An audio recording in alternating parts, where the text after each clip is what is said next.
This is as good a day as any to start the rebuilding of life. The roads that lay open are many when the old one's gone under the knife. And I can feel the sun on my skin, beginning to thaw from within.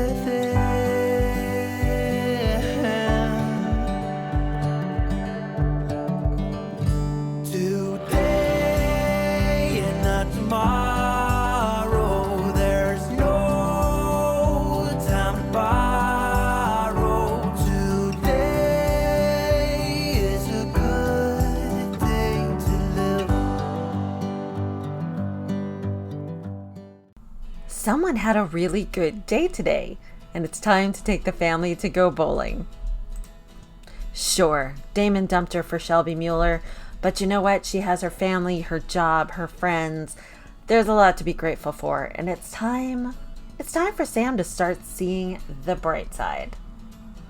Wilhelmina is a little subdued, which makes sense given how Blaze broke her tender feelings.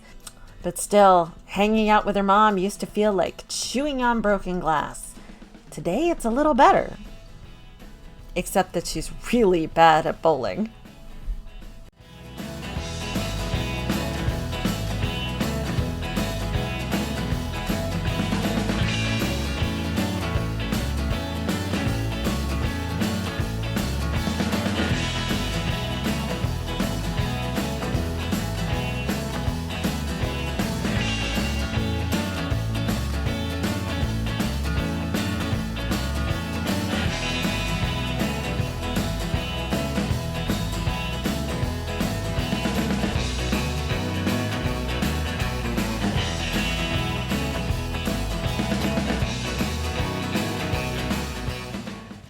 Back in Newcrest, oncologist Dr. Eddie Parson and his wife Andy continue to adjust to being new parents.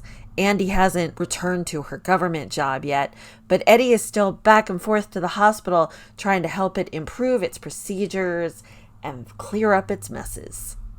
While bonding with the baby, Andy receives an enigmatic text message that drives her immediately to the computer. And when Eddie comes by to see what she's up to, she says, "Honey, you have been working so hard, both as a doctor and as a father. How about you just go take some time off? Go do something out of the house and the hospital. The nanny's here, she'll help." Eddie's not about to refuse that offer, so off he goes to Dragons Forever, the University of Brightchester alumni bar in Newcrest, where it seems that 90% of the medical staff in Newcrest like to hang out. Today he's drinking alone until co-chief of staff Maximus DeLong arrives. This celebrity doctor is known for being the biggest fish in this small pond, not to mention a few ponds bigger than what Newcrest has to offer. He and Eddie get to talking about changes that could be made at Newcrest. Maximus doesn't think they're necessary. Eddie says yeah they are. "Fine," Eddie says, "then let's play for it." The two of them move to a juice pong table, and soon enough they settle on their stakes. If Eddie wins, Maximus will provisionally put in all the reforms that Eddie is suggesting. Should Maximus win, Eddie will step aside, take a more backseat role, and not immediately report his findings to the medical board. Combat ensues.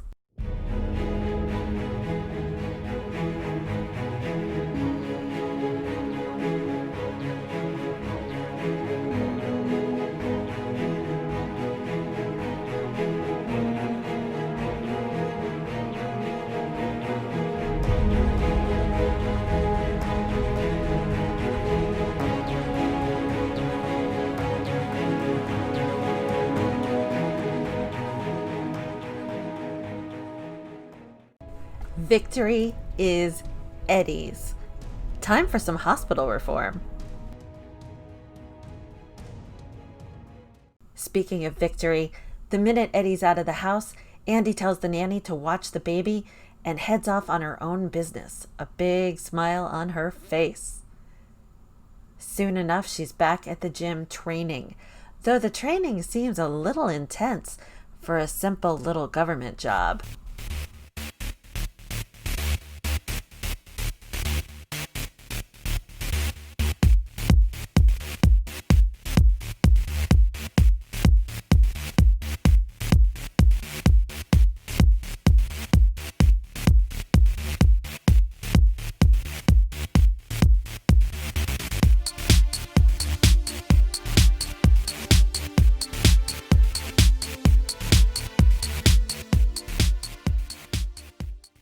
Finally, Andy's phone buzzes again. Another text. Time to go. Back at the hospital, Vivian Acosta continues to make a splash. She's quickly become friends with most of the hospital staff. She has an open and gregarious nature, and she's competent at her job. Her being gorgeous and flirtatious doesn't hurt. The patients love her. The doctors respect her opinion.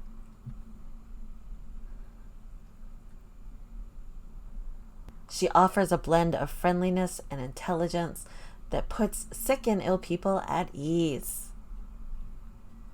Not that Newcrest General is a particularly easy place to work. Before one surgery, she strikes up a conversation with a visiting doctor. "You should come work at the Del Sol Clinic," Shelby Mueller says. "It's so much better than here." Vivian says, I'll think about it, and then heads off as her day ends to go have a date with fellow nurse Alexis Betts. They head over to an open mic show in Del Sol Valley, and while Alexis isn't that interested, Vivian makes a beeline for the microphone.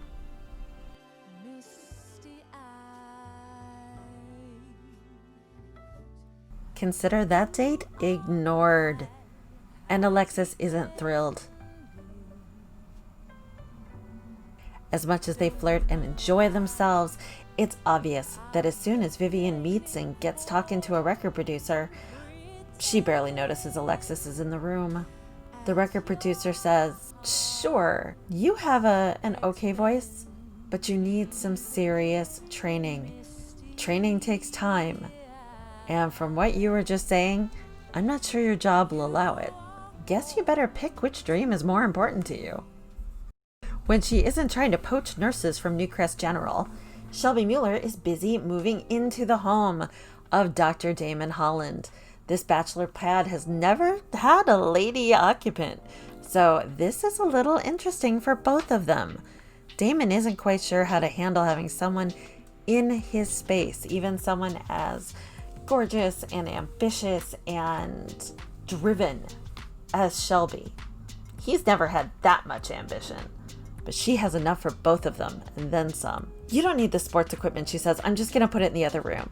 But Shelby, no, it'll be better. You just don't have much room in here, and I have my things, and you're just going to have to learn to compromise, sweetie, Shelby says. Damon isn't quite so sure, but Shelby finds a way to be very, very convincing.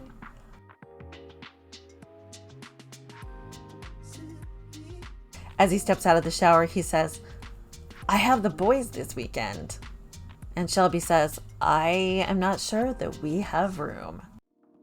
The next day at the hospital, Samantha talks to Dr. Chris Warner, a doctor she's had on again, off again vibes with for a long time, and a date that didn't go so well. Pretty much Samantha's MO, flirting, no follow-up. At a pause in the conversation, he says, "Hey, are you going to that mixer tonight with the Sulani medical authorities?" She says, "Of course, I live there." He says, "Why don't we go together?" "Oh," says Sam, "sure, but I can't talk right now. We have to concentrate on work, Chris." She's smiling though, and so is he. A surprised and soaked Wilhelmina lets Chris into the house. "Your faucet is broken," he says, and Wilhelmina, in the way of all teenagers, says, "Really? I hadn't noticed." Chris laughs. "Move aside, I'll fix it." "Really?" Wilhelmina says again. "Really?" says Chris. Are you interested in my mom? Wilhelmina says, a lot of men have been interested in my mom, but it doesn't work out for her. She's just not good at it. You might want to just cut your losses now. Maybe head home. Chris says, first, you're welcome for the fixed sink. Second, yes, I'm interested in your mother. I've been interested in your mother for a long time. The timing wasn't right. Now it is. Samantha calls a quick, hey, Chris, as she crosses the house to go say goodnight to her twins. Wilhelmina says, come on. What's your name? Chris, we've met. Chris, whatever. Look, just don't be like the usual guys. Don't be weird.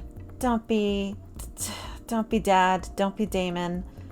He's like, I'm not Damon. Trust me. And I don't know your dad, but I'm not him either. Now, are you going to be quiet so I can make some French toast? French toast, yells Pan as he runs out of his room. Fine, says Wilhelmina. Everyone digs in. It's delicious. Oh, God, I hate these things, Sam says as they walk up to the island party. You look gorgeous, he says. Oh, thanks, says Sam. Suddenly, he hugs her. What was that for, she asks. Just look like you could use one, Chris Warner says.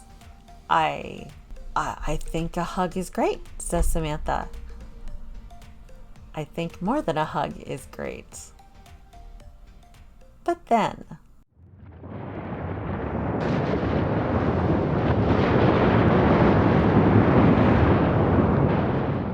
Whoops. See you all next time on the next episode of Paging Dr. Love.